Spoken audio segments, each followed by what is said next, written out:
Hello प्यारे बच्चों, कैसे हैं आप लोग। आप लोगों के लिए समीक्षा अधिकारी का वैकेंसी आ चुका है। अपनी तैयारी को बढ़ा दीजिए। आप लोगों के लिए हिंदी और जीएस दोनों पार्ट्स डिस्कस किए जा रहे हैं, तो क्लासेस को ध्यान से देखिए ताकि आप लोगों को एग्जाम में यहाँ से बहुत मदद मिले। और आज हम लोग देख रहे हैं एनसीईआरटी क्लास 8 का जियोग्राफी और चैप्टर 4 यानी कि कृषि के बारे में आज हम लोग देखने वाले हैं।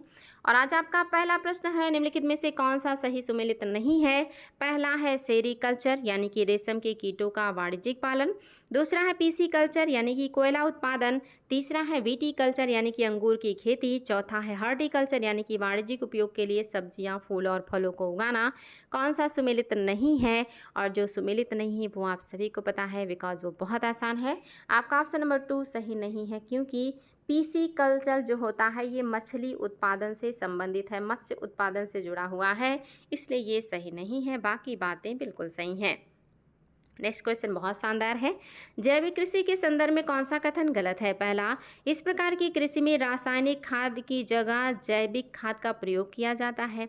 दूसरा, जैविक विधि द्वारा खेती करने से उत्पादन की लागत तो कम होती है, इसके साथ ही कृषक की आय अधिक प्राप्त होती है तथा अंतर्राष्ट्रीय बाजार की स्पर्धा में जैविक उत्पादन अधिक खरे उतरते हैं। तीसरा कह रहा है फसलों का उत्पादन बढ़ाने के लिए आनुवांशिक रूपांतरण किया जाता है। और चौथा कह रहा है उपयुक्त में से कोई नहीं। आपको बताना है कौन सा गलत है, गलत स्टेटमेंट बताना है बच्चा लोग, याद रखिएगा। आपका पहला तो बिल्कुल सही है कि इसमें रासायनिक खादों का प्रयोग नहीं किया जाता, बल्कि जैविक खाद, जैविक कीटनाशक का प्रयोग किया जाता है।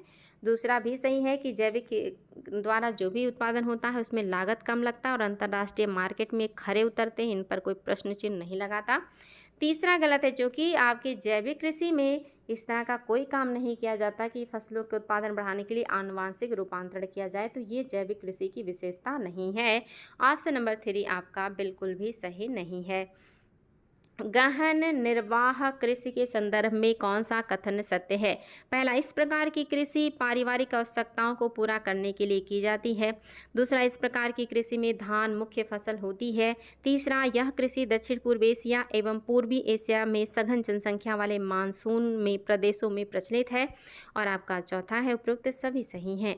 आपको बताना कौन सा कथन है जो सत्य है। बहुत आसान है और बिल्कुल कॉमन सेंस का और बहुत शानदार प्रश्न है। बिल्कुल बच्चा, सभी सही है।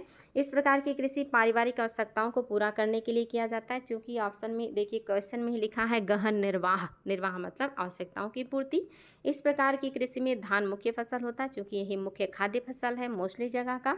यह कृषि दक्षिण पूर्व एशिया और पूर्व एशिया में होता है, क्योंकि दक्षिण पूर्व एशिया और पूर्व एशिया में ही उत्पादन के लिए जलवायु अच्छा है, क्योंकि पश्चिमी एशिया आपका रेगिस्तानी है और उत्तरी एशिया आपका ठंडा रेगिस्तान है। इसलिए आपका इन्हीं दो क्षेत्र यानी कि दक्षिण एशिया और दक्षिण पूर्व एशिया में इसका उपयोग किया जाता है। नेक्स्ट क्वेश्चन आपके सामने आ चुका है, बहुत ही शानदार है और आयोग का कई बार पूछा हुआ है। पहला स्टेटमेंट है आपका, कौन सा कथन सत्य है। पहला है आदिम निर्वाह कृषि में स्थानांतरित कृषि और मिश्रित कृषि शामिल हैं। दूसरा, भारत के उत्तर पूर्वी भागों में स्थानांतरित कृषि प्रचलित है। ए में है केवल पहला, बी में है केवल दूसरा, सी में है दोनों और डी में है कोई नहीं। एकदम शानदार प्रश्न है और बिल्कुल कॉमन सेंस का है। आप सभी को पता है कि केवल और केवल दूसरा सही होना चाहिए, जो कि आदिम निर्वाह कृषि में स्थानांतरित कृषि होती है लेकिन मिश्रित कृषि नहीं होती। स्थानांतरित कृषि होती है, झूम कृषि भी इसे कहते हैं, इसको मिश्रित कृषि नहीं कहते हैं। दूसरा बिल्कुल सही है कि उत्तर पूर्वी भागों में इस तरह के स्थानांतरित कृषि या झूमिंग कृषि बहुत ज़्यादा होते हैं, और जिसकी वजह से मिजोरम, मणिपुर और मेघालय जैसे राज्यों में बड़े पैमाने पर जंगलों का विनाश हो रहा है। निम्नलिखित में से कौन सा कथन है जो सही है। आपको सत्य कथन बताने हैं, आपके सामने है ऑप्शन और उत्तर कूट की सहायता से देना है। पहला है स्थानांतरित कृषि के अंतर्गत वृक्षों को काटकर और जलाकर भूखंड को साफ किया जाता है, तब राख को मृदा में मिलाया जाता है तथा मक्का, आलू और कसावा जैसे फसलों को उगाया जाता है। दूसरा कह रहा है भूमि की उर्वरता की समाप्ति के बाद वह भूमि छोड़ दी जाती है और कृषक नए भूखंड पर चला जाता है। तीसरा कह रहा है स्थानांतरित कृषि को कर्तन एवं दहन कृषि के रूप में भी जाना जाता है। अब आपके सामने आएगा कूट और आपको देना है कूट की सहायता से जवाब। ए में है पहला दूसरा, बी में है दूसरा तीसरा, सी में है तीनों और डी में है कोई नहीं। तो बहुत ही शानदार कॉमन सेंस का प्रश्न है और आप सभी को बताना है। तो याद रखिए बच्चा लोग, तीनों स्टेटमेंट बिल्कुल सही है। ऑप्शन नंबर सी आपका सही है। स्थानांतरित कृषि में वृक्षों को ऊपर से काट देते हैं, जला देते हैं और राख को मिट्टी में मिला करके उत्पादन करते हैं। उत्पादन के बाद उर्वरता समाप्त हो जाने पे वहाँ से उसे छोड़ के दूसरी जगह चले जाते हैं और इसे कर्तन दहन कृषि, स्थानांतरित कृषि, झूम कृषि कहा जाता है। नेक्स्ट क्वेश्चन आपके सामने है, कौन सा है जो सुमेलित नहीं है?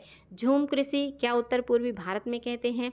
मिल्पा क्या मैक्सिको में कहते हैं? रोका क्या अर्जेंटीना में कहते हैं?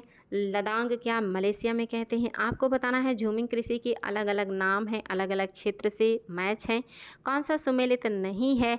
बहुत इंपॉर्टेंट है, आयोग ने कई बार पूछा हुआ है। आपका जो रोका है ये अर्जेंटीना का नहीं है, बल्कि ये है आपका ब्राज़ील का। याद रखिएगा, ब्राज़ील में झूमिंग कृषि को कहते हैं रोका। यहाँ पे इसको अर्जेंटीना नहीं होना है। बाकी बातें बिल्कुल सही हैं। मिल्पा मैक्सिको, लदांग मलेशिया, झूमिंग उत्तर पूर्वी भारत में कहा जाता है। नेक्स्ट क्वेश्चन आपके सामने आ चुका है और ये भी बहुत ही शानदार प्रश्न है। कह रहा है निम्नलिखित में से कौन सी विशेषता वाणिज्यिक कृषि के बारे में सही है? वाणिज्यिक कृषि की विशेषता कौन सा सही है? पहला कह रहा है वाणिज्यिक कृषि में फसल उत्पादन और पशुपालन बाजार को ध्यान में रखकर किया जाता है। दूसरा कह रहा है इस कृषि के अंतर्गत अधिकांश कार्य मशीनों के द्वारा किया जाता है।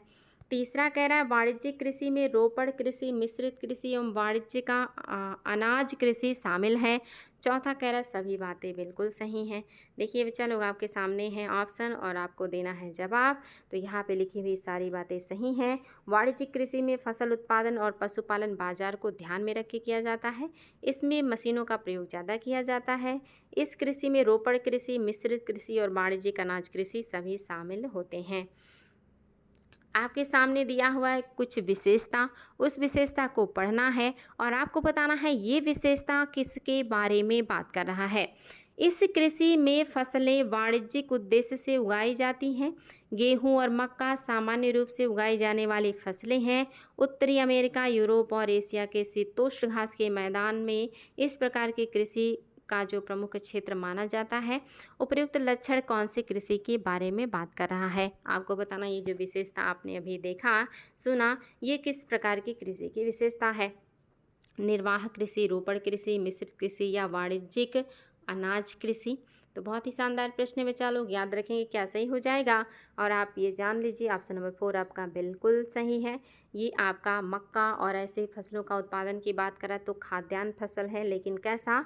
वाणिज्यिक अनाज कृषि है, जिसका उत्पादन वाणिज्य के लिए किया जाता है। बड़े बड़े जोतों में एक साथ गेहूं मक्का यानी कि बड़े बड़े पैमाने पे गेहूं और मक्के उत्पादन किए जाते हैं बहुत ही बड़े खेतों में, और उनका मशीन के द्वारा कटाई करके बेच दिया जाता है। कौन सा कथन है जो सही है? आपको बताना है। पहला स्टेटमेंट, वाणिज्यिक अनाज कृषि में फसलें वाणिज्यिक उद्देश्य से उगाई जाती हैं। दूसरा, गेहूं और मक्का सामान्य रूप से उगाई जाने वाली फसलें हैं। तीसरा, उत्तरी अमेरिका, यूरोप और एशिया के शीतोष्ण घास के मैदान में इस प्रकार की कृषि प्रमुख रूप से किया जाता है। आपके सामने ऑप्शन है और आपके सामने कूट भी है, आपको जवाब देना है। और बहुत ही शानदार प्रश्न है, आपका ऑप्शन नंबर सी बिल्कुल सही है। वाणिज्यिक अनाज कृषि में फसलें वाणिज्यिक उद्देश्य से उगाई जाती हैं। गेहूं और मक्का सामान्य रूप से उगाई जाने वाली फसलें हैं। उत्तरी अमेरिका, यूरोप और एशिया के शीतोष्ण घास के मैदान में इस प्रकार की कृषि प्रमुख रूप से किया जाता है। रोपड़ कृषि के संदर्भ में कौन सा कथन गलत है? गलत स्टेटमेंट को ढूंढना है। आपके सामने ऑप्शन और कूट दोनों है। पहला, इसमें बृहद पैमाने पर श्रम और पूंजी की आवश्यकता होती है। दूसरा, इस कृषि के मुख्य क्षेत्र शीतोष्णकटिबंधीय प्रदेशों में पाए जाते हैं।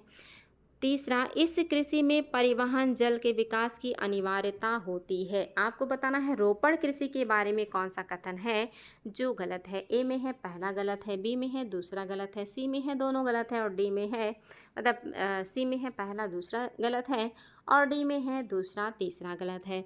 बताएंगे बच्चा लोग आपको कौन सा स्टेटमेंट है जो गलत लग रहा है रोपड़ कृषि के बारे में? तो आपका ऑप्शन नंबर बी बिल्कुल सही है।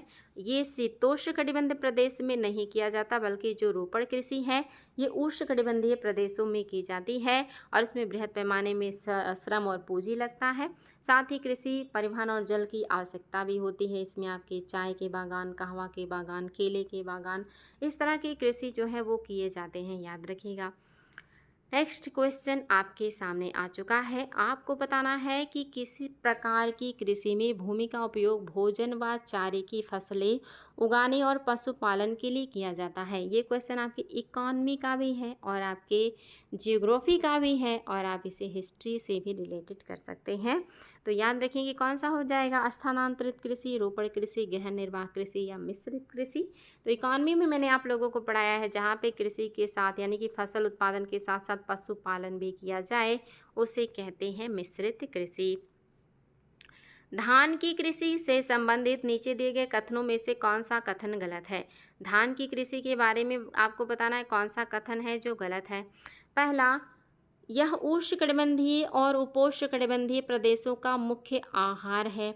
दूसरा, चावल के लिए उच्च तापमान, अधिक आर्द्रता एवं वर्षा की आवश्यकता होती है। तीसरा, कल्याण, सोना, सोनालिका, राज आपका 3077 और अर्जुन आदि चावल की प्रमुख किस्में हैं। चौथा कह रहा ओस शरद काल में उगाया जाता है, अमन शीतकाल में उगाया जाता है, बोरो ग्रीष्म काल में। पश्चिम बंगाल में उत्पादित चावल के 3 फसलें हैं या किस्में हैं। बताएंगे कौन सा है जो गलत हो जाएगा। बहुत ही शानदार प्रश्न में, चलो याद रखिएगा। आपका जो गलत है वो है आपका ऑप्शन नंबर 3, कल्याण, सोना, सोनालिका, राज 3077, अर्जुन आदि चावल नहीं बल्कि ये गेहूं की प्रजातियां हैं, इसलिए ये आपका गलत हो गया। ये आपके धान की किस्में नहीं है। पहला बिल्कुल सही है, चावल उष्ण और उपोष्ण दोनों कटिबंध में होता है और इसके लिए उच्च तापमान, अधिक आर्द्रता और ज़्यादा वर्षा की आवश्यकता होती है। जो शरद ऋतु में उगाए जाते हैं धान उसे ओस कहते हैं और जो शीतकाल में उगाया जाता है उसे अमन कहते हैं और जो ग्रीष्मकालीन पश्चिम बंगाल में उगाए जाने वाला फसल है या किस्म है वो है आपका बोरो। तो ये 3 आपके बहुत इंपॉर्टेंट है, एग्जाम में कई बार आया है कि शीतकाल में कौन सा धान का किस्म उगता है, शरद काल में कौन से धान का किस्म उगता है और ग्रीष्मकाल में उगाए जाने वाले धान के किस्म का क्या नाम है। निम्नलिखित में से कौन सी मृदा गेहूं की कृषि के लिए सबसे उपयुक्त है।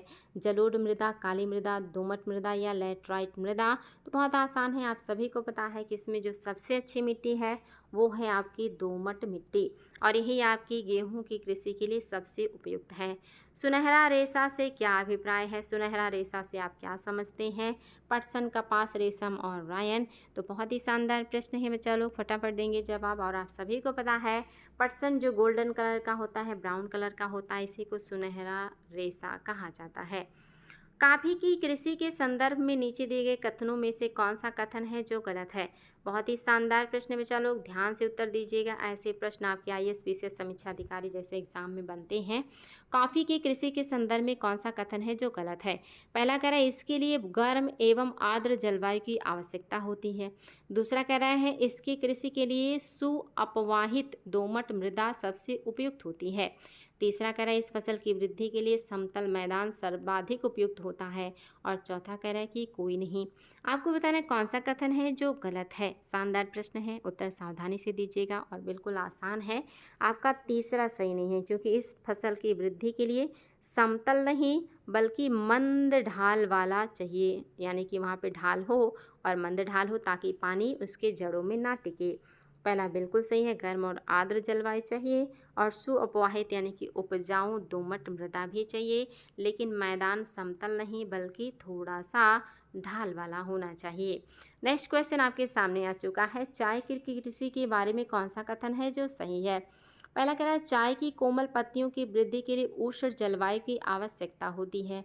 दूसरा कह रहा है इसकी कृषि के लिए वर्ष भर समवितरित उच्च वर्षा की आवश्यकता होती है। तीसरा कह रहा है चाय की कृषि के लिए लैटराइट मृदा और मंद ढाल की आवश्यकता होती है। चौथा कह रहा उपरोक्त सभी कथन आपके सही हैं। आपको सत्य कथन बताना है और अगर ध्यान से उत्तर नहीं देंगे तो गलत करेंगे, तो इसलिए ध्यान से उत्तर दीजिएगा। ऐसी जो है अच्छी चीज़ें आपको बिल्कुल पता होनी चाहिए, ये नॉर्मल सी चीज़ें हैं क्लास 8 की। तो याद रखिएगा आपका जो सही है वो है केवल और केवल दूसरा, इसकी कृषि के लिए वर्ष भर समवितरित उच्च वर्षा की आवश्यकता होती है। कोमल चाय की कोमल पत्तियों की वृद्धि के लिए उष्ण नहीं बल्कि शीतोष्ण कटिबंध यानी कि आपके थोड़ा ठंडा जलवायु की आवश्यकता होती है। ठंडे जलवायु में ज़्यादा ग्रोथ करता है।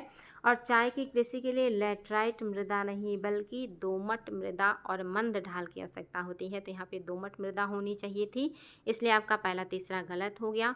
केवल और केवल आपका दूसरा ऑप्शन सही हो जाएगा। तो आज के लिए इतना ही बच्चा लोग। उम्मीद है ये सारे शानदार प्रश्न आप लोगों को काफ़ी मदद करेंगे एग्ज़ाम्स में। क्लास 8 के इतने अच्छे अच्छे प्रश्न हैं, अगर आपको ये सारी चीज़ें क्लियर हो जाती हैं तो निश्चित ही एग्ज़ाम में आपको मदद मिलेगा। कॉन्सेप्ट को समझने की कोशिश कीजिएगा, क्योंकि इसी कॉन्सेप्ट पे आधारित अन्य क्वेश्चन आयोग के द्वारा बनाए जा सकते हैं।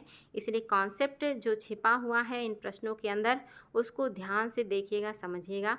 उम्मीद है क्लास अच्छी लगी होगी। आपके कितने प्रश्न सही हुए, स्कोर आप लोग कमेंट बॉक्स में नहीं बताते हैं। अपनी बातों को आप लोग कमेंट बॉक्स में लिखा करें बच्चा लोग। वहाँ मैं जब भी फुर्सत पाती हूँ तो मैं कमेंट बॉक्स चेक करती हूँ और देखती हूँ कि किसका कितना प्रश्न सही हुआ, किस बच्चे का क्या फीडबैक है, क्या दिक्कत परेशानी है।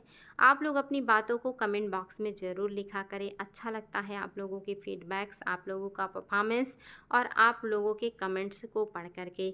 आज के लिए इतना ही, फिर मिलेंगे ऐसे ही शानदार क्वेश्चंस के साथ। Thank you.